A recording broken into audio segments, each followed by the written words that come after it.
Our second panellist, John Lincoln, is Head of Programme for Clinical Services at the Anna Freud Centre and has extensive experience with children and adolescents as a social worker and psychotherapist.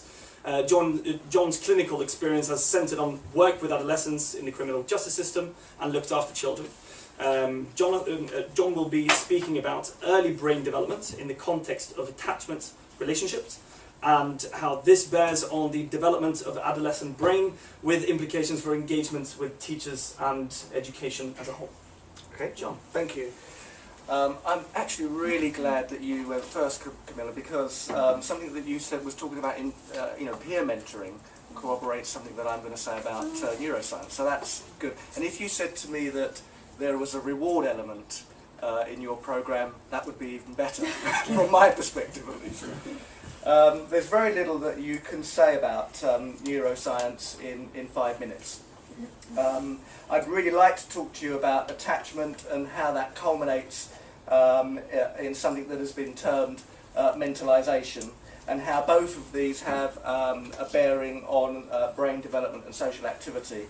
But in 5 minutes, that would be very difficult. But what I do want to say in preamble to talking about teenage brains is that the process of early attachment is the foundation stone upon which is laid the capacity to regulate emotions, to focus on higher order tasks such as education and learning, and to create meaningful social relationships. So that there are all sorts of ways in which early attachment relationships can be traumatized and therefore have an impact, a negative impact, on education and learning, and we can discuss those later if you wanted to. The culmination of a successful attachment relationship is the capacity to mentalize, and basically that is to perceive and interpret human behaviour and the ability to use those perceptions and interpretations to understand yourself and other people and to make sense of the social world. So it's absolutely crucial. Mentalization is fragile under pressure, and adolescence, as we know, is a particularly pressurized period of development. So, there's a propensity for mentalization to break down. Neuroimaging studies have demonstrated that our brains undergo a massive reorganization between our 12th and 25th years. The brain doesn't actually grow very much during that period. It's usually almost 90% grown by the 6th year, and beyond that it's the thickening of the skull that accounts for most head growth. But as we move through adolescence, the brain undergoes extensive remodelling that's been likened to resembling a kind of network and wiring upgrade. And for simplicity's sake, because if I was using neuroscience language, none of us would understand what I was saying, including me. I won't go into the details of the change, but together these changes make the brain, the entire brain, a much faster and more sophisticated organ, but it does take that whole period. So the process of maturation, which we once thought to be largely finished by the end of primary school, actually continues throughout adolescence. And neuroimaging work done since the 1990s shows that the physical changes in the brain move in a slow way from the rear of the brain to its front. So from areas at the back that are very close to the brain stem and that look after older and more behaviourally basic functions, such as vision or movement and kind of fundamental processing of the body, through to the kind of evolutionary newer and more complicated areas in the kind of front of the brain.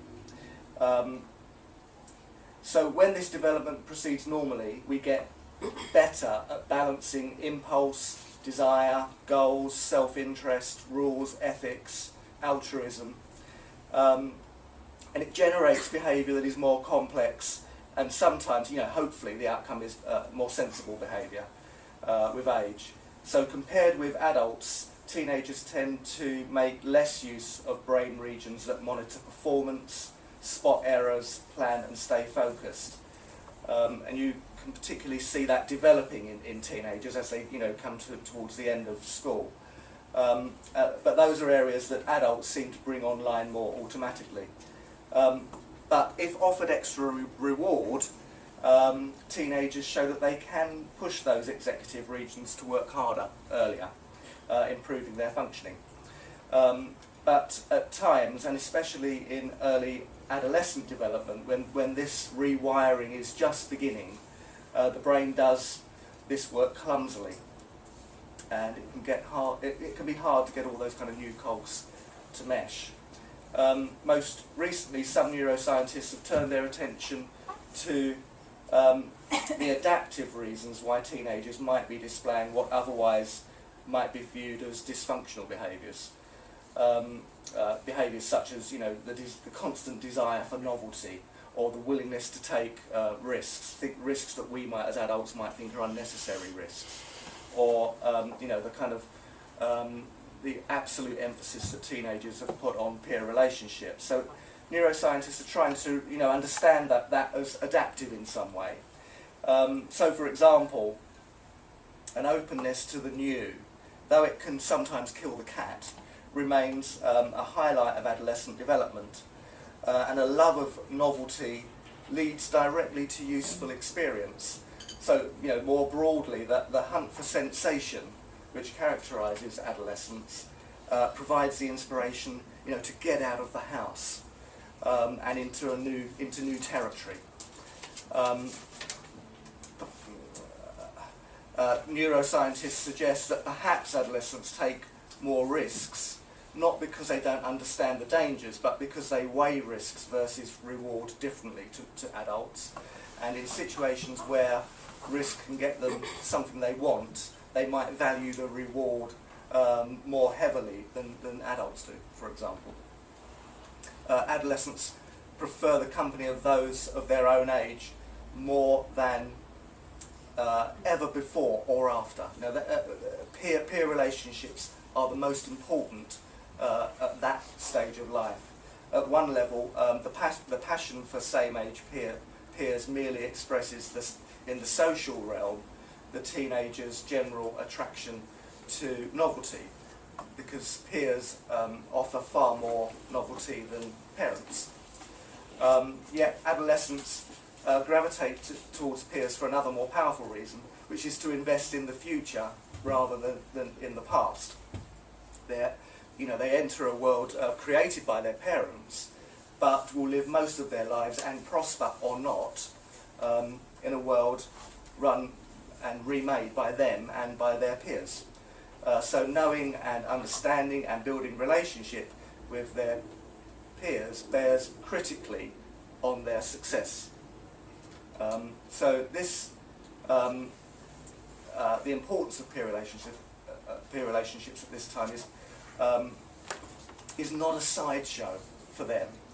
It is the main event, as you probably experience in your relationships with these young people.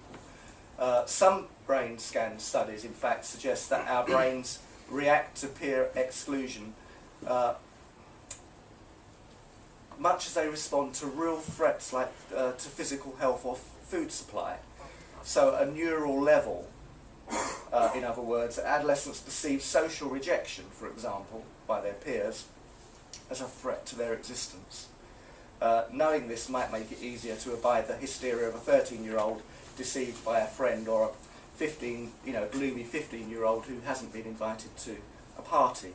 The reaction to the social ups and downs of life, as if their fates depended on it, to some degree is correct. They do. So just in trying to think about this very, very quickly in practical things for teachers, the temptation to see teenage behaviours like risk-taking, novelty, peer relationships as negative, that needs to be. You can think about that in a different way, it might actually be adaptive, and you might be able to use those adaptive characteristics in your support, in supporting their education. Making, as I said at the beginning, mentalisation, the capacity to kind of understand social relationships in teenagers, it breaks down very easily, especially under pressure. And making your mentalisation, your motivations, what you want, what you desire, what your aims are in setting a piece of work or in having a conversation, if you really make those clear to teenagers, because if their mentalising is weak, and they might just think that you're doing it to have a go at them, or you want to show them up in front of their mates, or that kind of stuff. So if you make your intentions really explicit, that you're trying to help them, that you're trying to set work that they can, to achieve goals, those sorts of things, that will make some sense to them, hopefully. They very quickly fall into hostile attribution. And just to say, the aware of the impact of trauma. Trauma is all around. You'll know that in schools as well. And 20% of your young people will have some form of mental health difficulty, and 10% of those will have, or would or could have a diagnosis, a mental health diagnosis, so or a developmental difficulty. So, yeah. Thank you very much, John. Absolutely fascinating.